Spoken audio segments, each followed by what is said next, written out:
Jets at Bills, the Mike White show continues. Last year, it came to a crashing halt, 45-17 in his third start, also against the Bills with 4 interceptions and no touchdown passes. This time around, the Bills, with a couple of extra days to rest because they played the Patriots last Thursday night. They are 9-point favorites with an over-under of 44. That seems like a big spread for the Bills to have against the Jets, who are 7-5. Chris, do the Bills win? Do the Bills cover? Right. I mean, 7-5 and lost to the Jets, right? You know, a month ago, yes. 4 or 5 games ago. With a different quarterback. Yeah, I know. And, you know, and Zach Wilson played really good in that game. I like the Bills. I like them to cover, actually. It's like, to me, a scary cover. The Bills are scary. I mean, the Bills are one of those teams, Mike, like we know. They could be up by 4 or 6 with like 7 minutes in the game, and all of a sudden you look up and you go, damn, they won by 20. So that's where it could be a 10-point victory and the game be somewhat close throughout. But I think here's the things. You know, one, you heard me say today, you know, Buffalo's offense, I don't know. The run game might be something here. It really might be, to where they have like something now where, you know, 6 weeks ago they got, it's kind of a fake run game. They got to go into the point here a little bit like Kansas City, where I go, no, you can't just brush it, you know, aside and go, well, they don't really want to run. That's become a little bit part of their DNA here. Josh Allen, we know he's so special. I think he's going to be pissed off about how he played. He lost the game the first time around for the Jets. They outplayed them.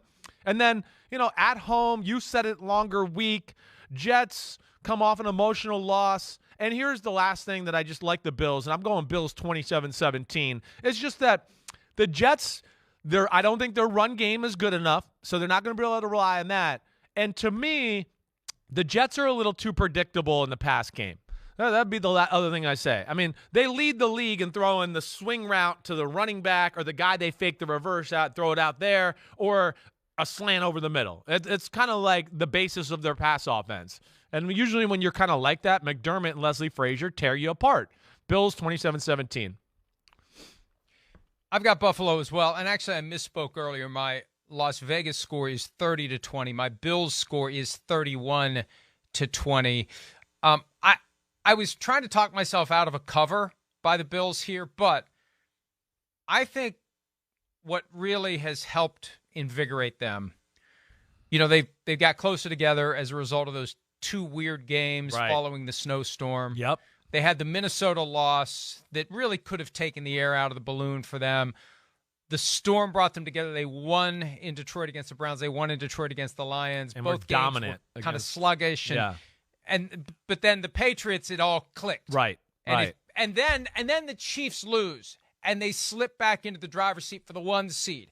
So they know the importance of the 1 seed. They got 5 games left. They're not going to screw around with the Jets here. And again, this applies to any team that's in a position to win its division and have a high spot in the playoffs. You don't want any of your rivals coming to town in January. You don't want the Jets to come back. So do what you can to knock them out. Put them on a path that lands them on the outside looking in. Let the Steelers or the Raiders or someone else in, but not the Jets. That's another reason to do it. I think that, and you know, it's just another opportunity for them to get things pointed in the right direction. I think they will. 31-20, Bills win. And we talked about this earlier. Mike White's still going to be the quarterback. Not until they make Zach Wilson the backup is it even approaching the point where they would make Zach Wilson the starter, I believe. They're going to keep riding with Mike White, and I don't think he's going to have that same disaster that he had last year. No, I don't expect that either. You know, again, I could see him throwing an interception or two, certainly. But, yeah, I don't see a disaster happening. He's been playing good. There's no doubt about that. But, yeah, Mike, I think your 1 point about the fact that they're the number 1 seed right now and that the Chiefs slipped up, I think that is a huge motivational factor for them to be like, oh, shit, here we go. We just hold court here, hold serve. They're coming to us. And that's what they've talked about all year long, ever since they lost last year to the Kansas City Chiefs in Kansas City. So I like that point from you. I think that is real there. Hi, I'm Mike Tirico, and thanks for watching. Make sure to hit subscribe for the latest news and highlights from NBC Sports.